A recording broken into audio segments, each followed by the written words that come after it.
Hello everybody and welcome to another video. This one was very highly requested by you guys. I did a poll over on my Instagram asking you whether you would like recommendations, book recommendations based off of K-dramas. And the vast majority of you were very excited. So that's what we will do today. I have compiled a list of K-dramas that I've watched, of course, and books that I've read, of course. Sorry. So I know what I'm talking about. I'm going to give you reasons why I think that you should read this book if you've watched this drama, or vice versa. These work both ways, these recommendations. Yeah, without further ado, let's get into it. Okay, so my first recommendation of the day is based upon the K-drama Lovestruck in the City. I'm pretty sure it's from Netflix, but it's also on Netflix, so if you haven't watched it yet, go watch it. It's also not that long. It's not as long as K-dramas typically are, so you should definitely watch it. Anyways, that K-drama, without spoiling anything, sorry, the reason why I picked the book I am going to show you in a few seconds is because the guy, there are a few main people in this K-drama, but the main guy is head over heels for the girl. You know the trope, the guy falls first and the guy a little more in love with the girl, or at least it seems that way. I love that trope. I love it so much. And here is the book I chose based upon that trope. The Kiss Quotient by Helen Huang. First of all, just read this book for just the reason that it's a great book, okay? It's amazing, it's so cute. But also, the guy is it's not insta love, but it's he sees her, it's insta attraction, okay? He sees her and he's I have to have this swan-like beautiful creature. He says it less creepily, but yeah.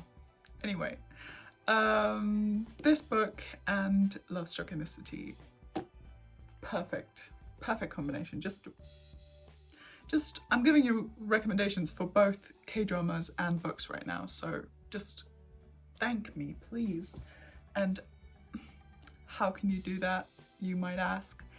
You could press the subscription button or like this video and leave a comment if you want me to do a part 2 of this, because I have many more K-dramas and I'm continuing to watch K-dramas, so there are going to be some more in the future. And I really had fun picking these out for you guys, so win-win for everybody. Yeah. Okay, the next K-drama is also on Netflix, I believe. It's Fight for My Way. Also adorable. And the reason I picked the book that I picked for that K-drama is that the whole drama is it's a romance drama, but it's also about these two main characters finding their dream job, or just pursuing their dream career. And this book is also about that. So With the Fire on High by Elizabeth Acevedo. This is a great book. This is YA, so the ages are a little different, but I mean, K-dramas are never that explicit, so it's fine. But I mean, these are children in this book, like I think they're like 17 or something, or 18 maybe. And the characters in the K-drama are like in their mid to upper 20s, almost 30-ish, I don't know. But anyways, this really reminded me of that K-drama, because here the main character really wants to become a cook, a chef, and yeah, you gotta read to find out if she does. And in the K-drama, the main character, the female main character, really wants to become an announcer, and the male main character really wants to become is it like an MMA fighter, like a fighter on TV? I don't know what the like, yeah, like a, you know, like not boxing, but not like a show fighter, I guess. I hope you got what I mean. Anyway, both great entertainments, mediums, yeah. Okay, the next one might be a weird connection to other people, but it makes sense to me. So, you just listen, okay? So, the next K-drama is Hotel del Luna. Chef's Kiss. Very good. And the book I'm recommending is the first in the Magnus Chase trilogy, or just the entire trilogy. The reason is because both Hotel del Luna and the Magnus Chase trilogy contain a hotel for the dead. And it just, I don't know, this might be weird, but I just really had to think, like, watching the K-drama, I thought of these books and it made me smile.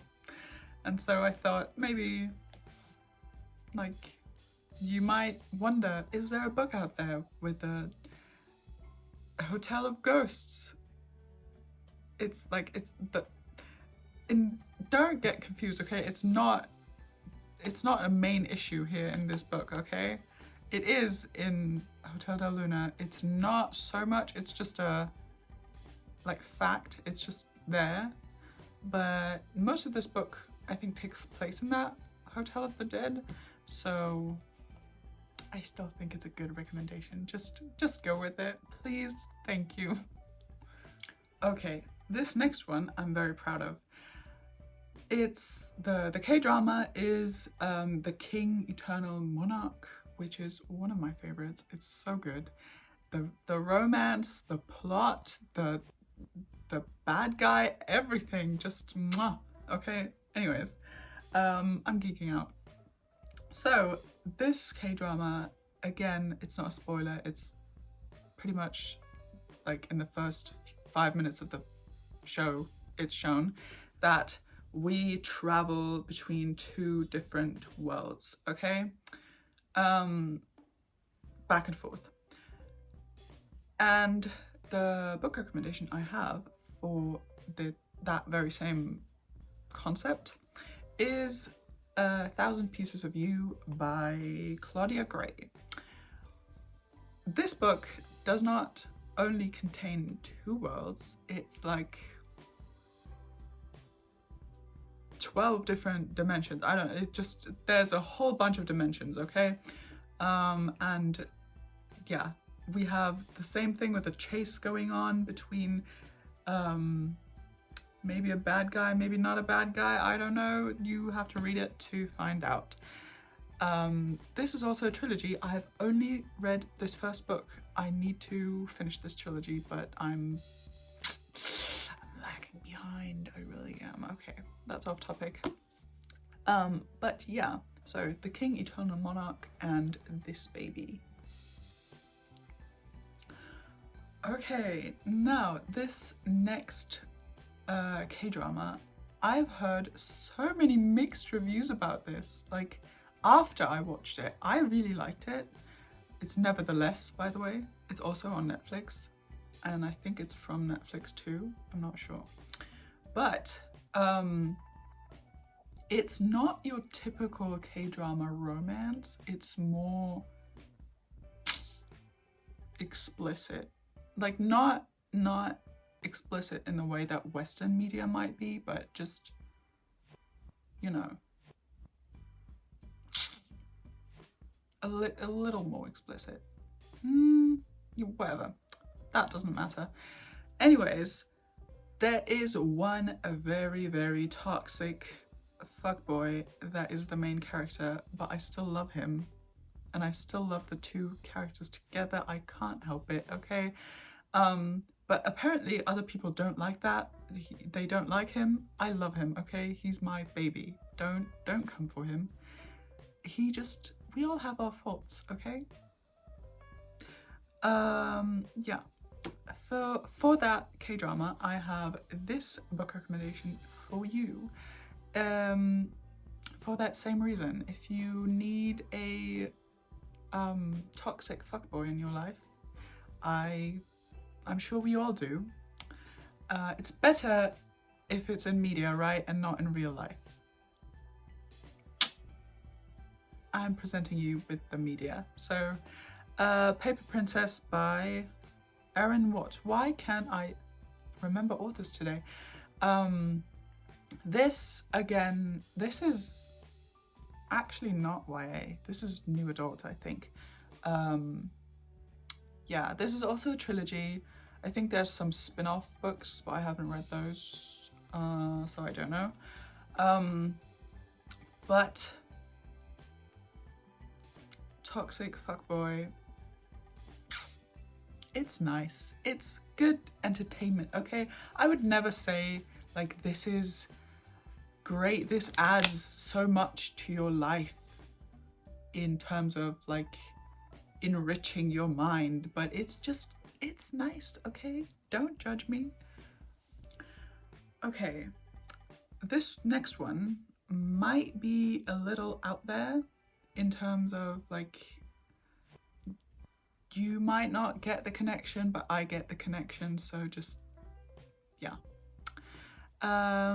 These are my opinions, so you just deal with that. Thank you. So the K-drama is the very first K-drama that I ever watched that got me into K-dramas. My love, I've watched it like 5 different times, not 50, that's a little much. And I only watched it like a year ago for the first time, so that says something. What I'm talking about is It's Okay to Not Be Okay. Such a good drama. The characters, the plot, the romance, everything, it's just immaculate, okay? Go watch it right now. Watch this video and then just run to Netflix, okay? Run. The book I'm recommending for this show is The Cruel Prince by Holly Black. Now you might ask me, what do those two could ever have in common? Because one very much plays in the real world and there's no fantasy whatsoever. This one, very much high fantasy. The main characters, I tell you, the female main characters are both very strong, independent women, but also a little on the crazy side. And the male main characters are like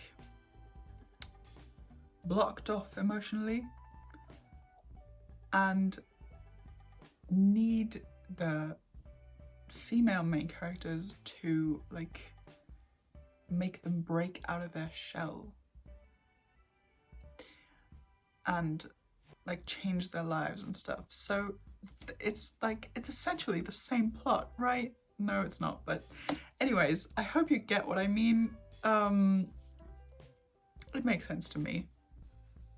Okay, and then the next K-drama I ever watched, because I was so obsessed, my god, with Kim Soo-hyun, after I watched It's Okay to Not Be Okay, was My Love from the Star, which is a classic and really good.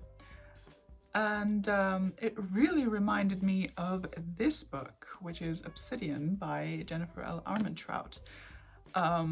This is the first in a series. I think it's like 6 or 7 books, and there's like 15 spin-off books. I haven't even finished this series. I've like, I think 1 book left, but there's so many books in that series now that I'm just confused. Anyway, that's my problem. But obviously both alien romances, so it just makes sense, right? I mean, it's not an alien romance like you might think if you're coming from Book Talk. It's not Ice Planet Barbarians, okay, calm down. It's a very wholesome romance. Don't make it dirty, okay? Please. Yeah, so My Love from the Star, this book, and that's pretty much all I have to say about this recommendation and about all of the recommendations for today, because that is all I have for you. And yeah, I need to go watch more K-dramas to be able to recommend more books to you. Apparently, that's my new excuse. Not that I needed one, but yeah, I really hope you enjoyed this video, and again, please like and subscribe to my channel. It really helps, and it will motivate me to watch even more K-dramas. Of course, only for your benefit, but yeah. Bye.